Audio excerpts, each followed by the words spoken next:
अभी हम देख रहे थे पिछली वीडियो में कि किस तरह से आप दूसरे मेथड से भी इस सर्किट को डिज़ाइन कर सकते हैं, इम्प्लीमेंट कर सकते हैं। ठीक है, तो अभी तक तो सब कुछ ठीक है, लेकिन एग्ज़ाम में क्या होगा कि आपका सेलेक्ट लाइन अभी तो आप ए बी के लिए कर रहे थे, ठीक है, अभी क्या होगा, सेलेक्ट लाइन आपका क्वेश्चन में गिवन कर दिया कि take select line as B C, फिर क्या करोगे आप, यदि सेलेक्ट लाइन चेंज हो गया, बी सी हो गया, तो क्या करेंगे। तो इसी क्वेश्चन को के लिए देखते हैं कि यदि हमारा सेलेक्ट लाइन बी सी हो रहा है तो हम इसको कैसे सॉल्व करेंगे। ठीक है, इसको रब करता हूँ मैं, अभी देखते हैं इसको कैसे इम्प्लीमेंट करना है। बस ध्यान से आप लोग समझते जाना। और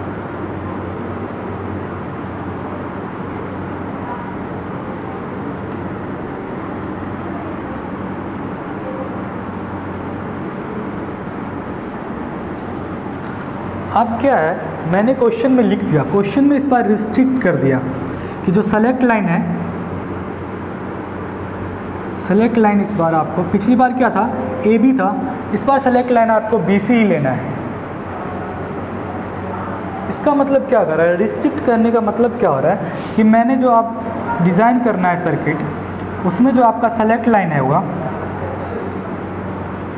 वो इस बार ए बी ना होके बी सी हो गया। तो फिर आप इसको किस तरह से डिज़ाइन करोगे, तो वही सेम क्वेश्चन है, उसको डिज़ाइन करना है। आपके पास वैल्यू क्या है, 4:1 है, तो आपके पास 4 इनपुट होंगे, I1, I2, I3 और एक आउटपुट होगा। ठीक है, अब इस तरह के क्वेश्चन को किस तरह से हम लोग सॉल्व करेंगे, तो यहाँ देखेंगे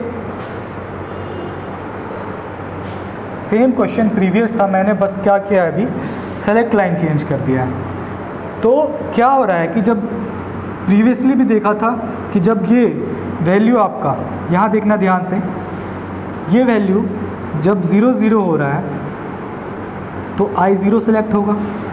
जब ये वैल्यू आपका BC की बात कर रहा हूँ, जब BC वैल्यू आपका 0 1 हो रहा है तो I1 सेलेक्ट हो रहा है। जब वैल्यू आपका BC वैल्यू 1 0 हो रहा है, ये सब बेसिक हम बात कर चुके हैं पहले कि किस तरह से सेलेक्ट कर रहा है।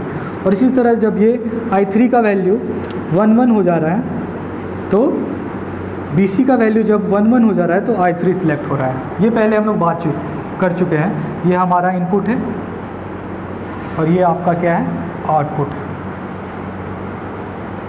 ठीक है, तो देखना यहाँ पे जब क्या था, मैं किसकी बात कर रहा हूँ, BC की बात कर रहा हूँ ना। इसका मतलब मैं इस तरह से भी लिख सकता हूँ कि जब B का वैल्यू 0 है और C का वैल्यू 0 है तो 0 0 जब हमेशा कम्प्लीमेंटेड फॉर्म में होता है तो मैं इसको कम्प्लीमेंट से दिखा देता हूँ। ठीक है, इसके बाद क्या होगा,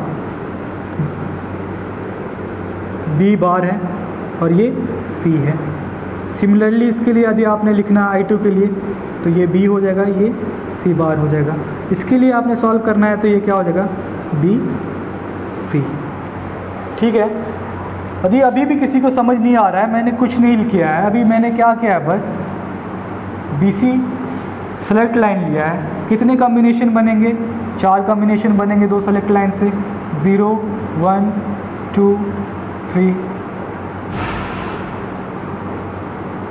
इतने पॉसिबल ही कॉम्बिनेशन बन पाएंगे। जब ये 0 0 होगा तो ये I0 सेलेक्ट हो जाएगा। जब 0 1 होगा तो I1 सेलेक्ट हो जाएगा।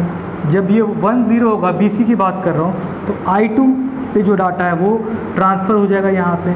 इस तरह जब ये 1 1 यहाँ आ रहा है तो I3 पे जो डाटा है वो यहाँ ट्रांसफ़र हो जाएगा। तो ठीक है, अब देख रहे हैं क्या किया है मैंने, सेलेक्ट लाइन चेंज कर दिया है। तो कुछ भी नहीं करना है, जिस तरीके से पीछे आपने सॉल्व किया था उसी तरह से यहाँ भी मैं क्या करता हूँ,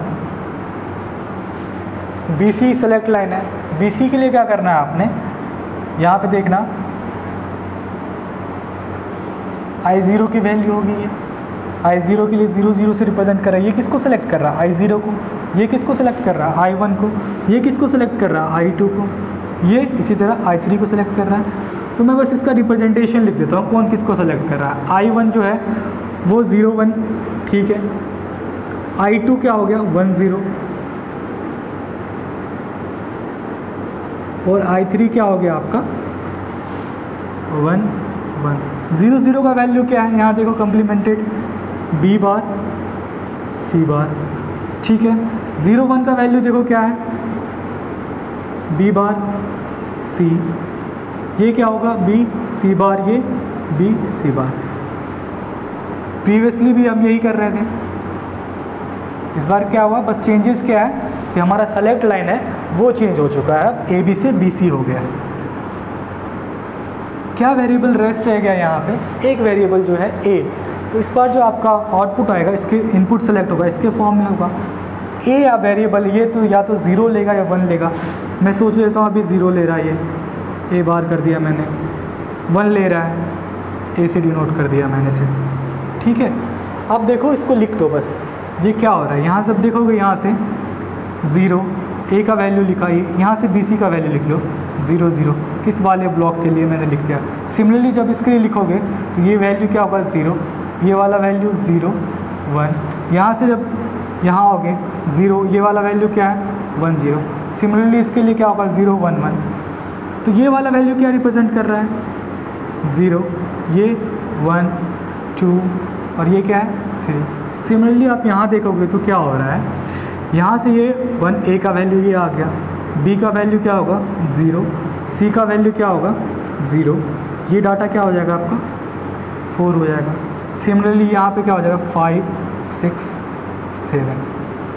तो आप जब पिछला आप देखोगे वहाँ पे आप देखना कि आपका जो पोजीशन है ये चेंज हो चुका है पूरा, ठीक है।